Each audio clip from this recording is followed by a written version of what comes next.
I shouldn't have come out here alone. That's the thought pounding through my head as I stumble through the dense Oregon forest, my breath coming in ragged gasps. The late afternoon sun filters weakly through the towering pines, casting long shadows across the rugged terrain. I've been hiking for hours, pushing myself harder and farther than I should have. But that's what I do, push too hard, take things too far. It's why my marriage fell apart. It's why I can't hold down a job.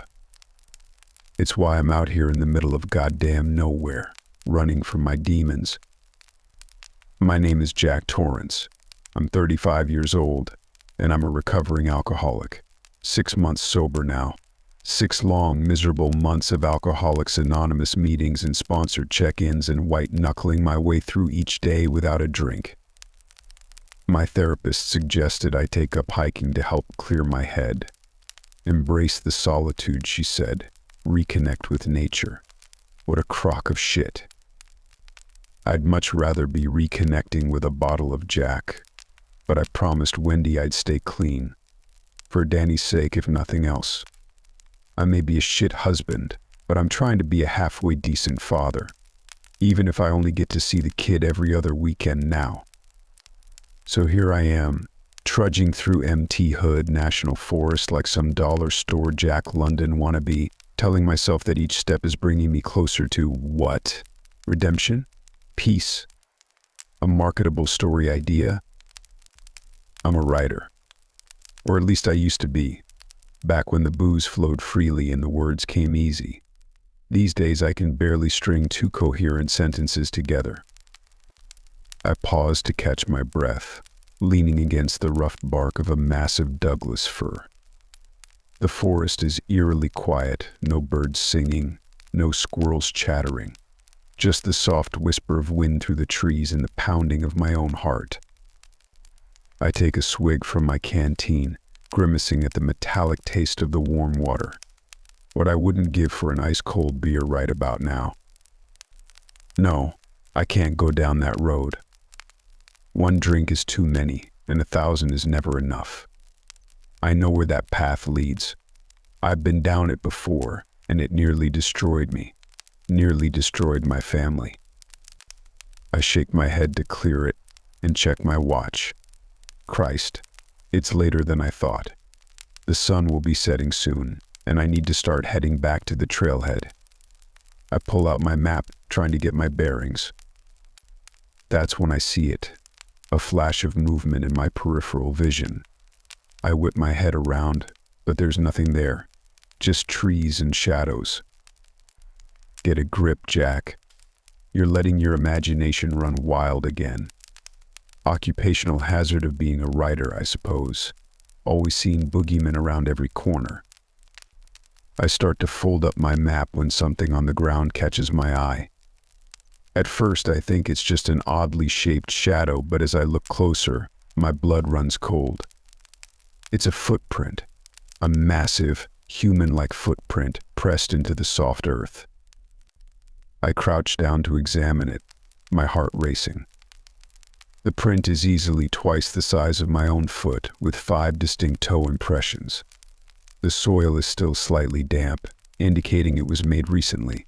Very recently. No fucking way. I mutter, running a hand through my thinning hair. I stand up and scan the surrounding area. There, another print. And another. A whole trail of them, leading off into the deepening gloom of the forest. Part of me wants to turn and run, to get the hell out of here and never look back. But another part, the writer part, the curious part, the stupid goddamn part that's always gotten me into trouble wants to follow. Before I can talk myself out of it, I'm moving forward, following the tracks deeper into the woods. The rational part of my brain is screaming at me to stop, to turn back while I still can, but I ignore it. I've always been good at ignoring the rational part of my brain. The tracks lead me off the main trail and into rougher terrain. The trees grow denser, blocking out what little remaining daylight there is. I stumble over roots and rocks, cursing under my breath. I'm about to give up and turn back when I see it, A dark opening in the side of a rocky hillside. A cave. The footprints lead directly to the entrance. I pause at the mouth of the cave, peering into the inky blackness beyond. The smell hits me first, a powerful, musky odor that makes my eyes water. Underneath it is a sickly sweet scent that I recognize all too well. The stench of decay. I fumble in my pack for my flashlight, clicking it on with trembling hands. The beam cuts through the darkness, revealing the interior of the cave. What I see makes my stomach lurch. Piles of bones and rotting carcasses litter the floor. Mostly deer from what I can tell, but there are other animals too, raccoons, coyotes, even what looks like a black bear. And disturbingly, a few things that look unsettlingly human-like. I take a step back, my heart pounding in my chest. This is insane. I need to get out of here. Need to call the rangers or the police or somebody. I turn to leave, already rehearsing in my head how I'll explain this to the authorities, without sounding like a raving lunatic. That's when I see it. A massive shadow blocking the entrance to the cave. My breath catches in my throat as I slowly raise my flashlight. It's huge. 8, maybe 9 feet tall, covered in thick, matted fur. Massive arms hang down to its knees, ending in hands twice the size of my own. Its chest is as broad as a refrigerator, tapering down to a narrow waist and powerful legs. But it's the face that stops my heart cold. It's almost human, in a twisted, primordial way. Heavy brow ridges shadow deep-set eyes that gleam with alien intelligence. Its nose is broad and flat, nostrils flaring as it scents the air. Its mouth is a savage gash filled with yellowed fangs. For a long moment, we just stare at each other. I'm frozen in place, unable to move, unable to breathe. Then it lets out a low, rumbling growl that vibrates in my chest, and I snap out of my paralysis. I bolt deeper into the cave, scrambling over rocks and bones. I can hear it behind me, its massive feet pounding the ground as it gives chase. I duck down a narrow side passage, squeezing through an opening barely big enough for me to fit through. I hear the creature roar in frustration as it's unable to follow. I keep running, my lungs burning, my legs trembling. The passage opens up into a larger cavern. My flashlight beam dances wildly across the walls, illuminating strange, primitive paintings, stick figure men, animals. And looming over them all, a massive, ape-like figure. I hear the creature crashing through the tunnels behind me, getting closer. I spot another opening across the cavern and make a run for it. But my foot catches on something, a root or a bone, I'm not sure, and I go sprawling. My flashlight flies from my hand, shattering against the cave wall and plunging me into darkness. I scramble to my feet, but before I can get my bearings, something massive slams into me from behind. I'm lifted off my feet and hurled across the cavern. I hit the wall hard, the impact driving the air from my lungs. I crumple to the ground, gasping and retching. Heavy footsteps approach. I look up, my eyes adjusting to the gloom. The creature looms over me, its massive form silhouetted against the faint light coming from the tunnel entrance. This is it, I think. This is how Jack Torrance dies.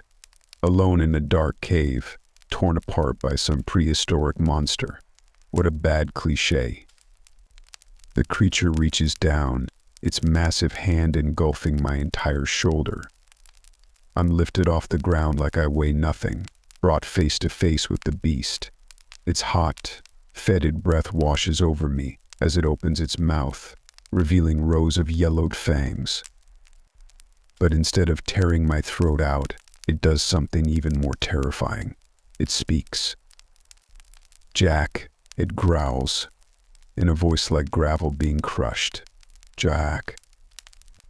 I stare in horror, my mind reeling. How does it know my name? How? I stammer, but the creature cuts me off with a snarl. Jack, it says again, more insistently this time. Wake up, Jack. The cave starts to blur and shift around me. The creature's face seems to melt and reform, becoming almost human, familiar somehow. Jack. Wake up, goddammit. I jolt awake with a gasp, nearly falling out of my chair.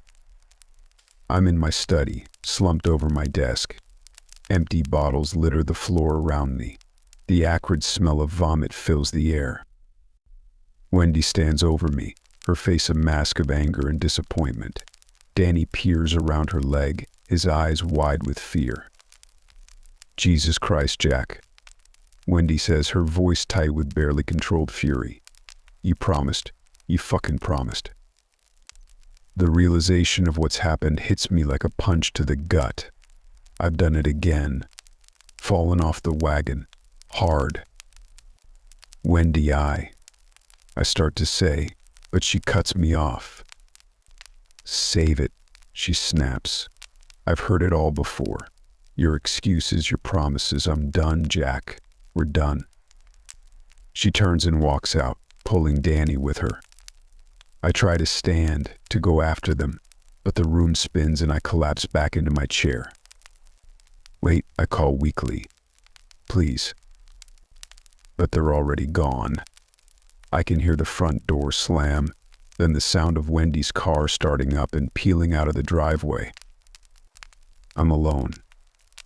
Again. I look down at my desk, at the scattered papers covered in my drunken scrawl. It's the story I've been working on. The one I thought would be my comeback, my ticket back to the big leagues. But as I read over the pages, my heart sinks. It's garbage.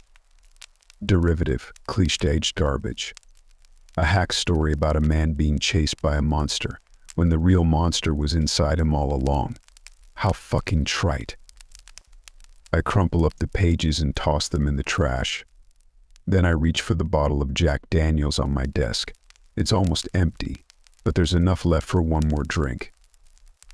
As I raise the bottle to my lips, I catch a glimpse of movement out of the corner of my eye.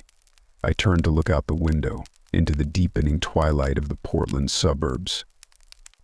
For just a moment I see a massive, shadowy figure standing at the edge of the woods behind our house. Then I blink, and it's gone.